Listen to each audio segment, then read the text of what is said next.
Ward number 125 से राव सतबीर ने आज तकरीबन आधा दर्जन गांवों का दौरा किया। राव सतबीर की प्रमुख समाज सेवी के तौर पर एक अलग ही पहचान है।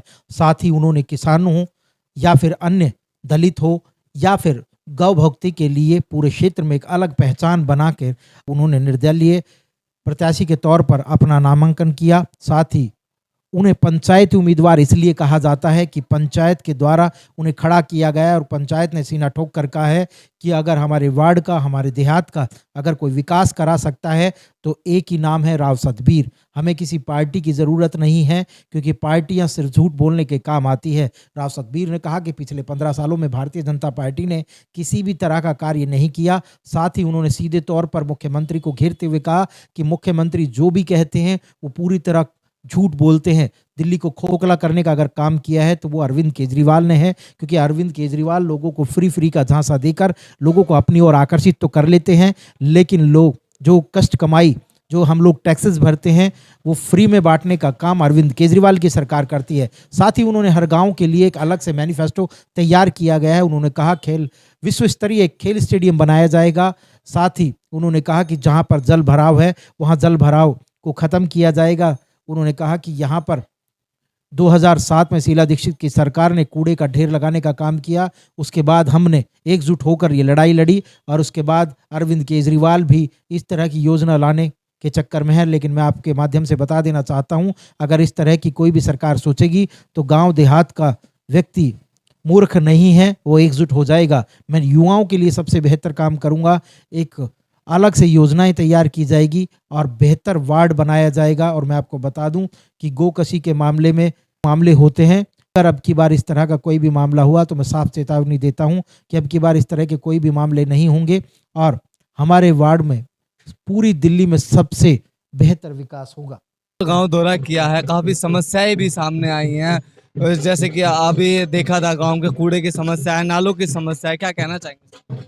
भाई देखिए, इस नजफगढ़ दिल्ली देहात के सभी गांवों में जो एमसीडी के द्वारा व दिल्ली गवर्नमेंट के द्वारा जो भी काम किए जाते हैं, उसमें नजफगढ़ दिल्ली देहात में एक भी काम नहीं करवाया इन्होंने, एक भी काम नहीं करवाया।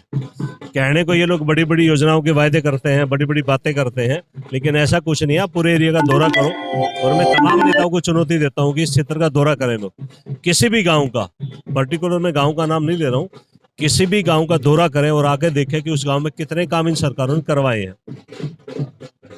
इन सरकारों ने यहाँ पे भ्रष्टाचार फैलाया है, चोरी की है, जनता के टैक्स की, यहाँ पे विकास नहीं करवाया।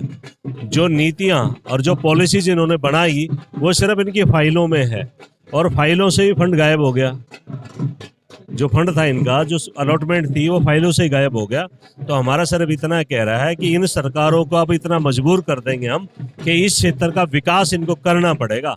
इतना मजबूर कर देंगे कि इस क्षेत्र का, नजफगढ़ दिल्ली देहात का विकास इनको करना पड़ेगा और देहात का हक इनको देना पड़ेगा। देखिए राव सतबीर जी, बेरोजगारी लगातार बढ़ती जा रही है, कहीं ना कहीं आम आदमी पार्टी कह रही है कि हमने इस क्षेत्र में विकास का काम करवाया है।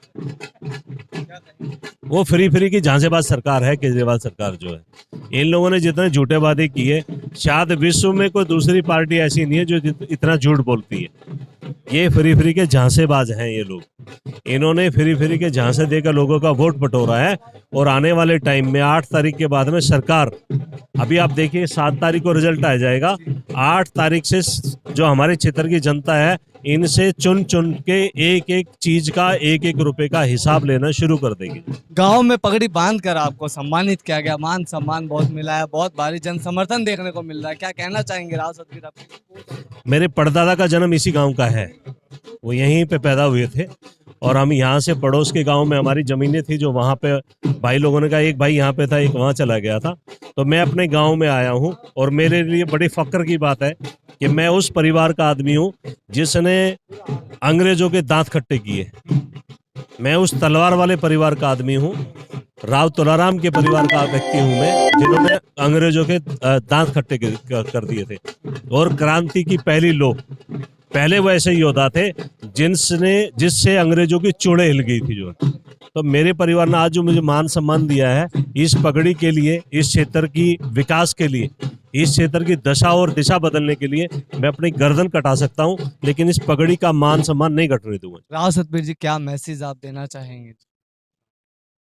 मैं अपने क्षेत्र के छावला वार्ड नंबर 125 के तमाम सभी वोटर्स हैं, जो सभी मतदाता हैं, मातृशक्ति है, युवा साथी, उनको एक कहना चाहूँगा कि अगर आप इस क्षेत्र की आपको दशा और दिशा बदलनी है, इस क्षेत्र का विकास करना है आप लोगों को, और अगर इस क्षेत्र में विकास की एक लहर लेके आनी है, यहाँ पे बड़े स्टेडियम हो, बड़ी यूनिवर्सिटी हो, बड़े हॉस्पिटल्स हो, बड़ी-बड़ी योजनाएँ यहाँ पे आए, अगर आपने इस बारे में सोचना है और आप चाहते हैं कि ये काम यहाँ पे हो, तो इस बार आप सिलाई मशीन पर छावला वार्ड नंबर 125 से सिलाई मशीन का बटन दबा के राव सतबीर सिंह को नहीं, स्वयं को विजयी बनाई।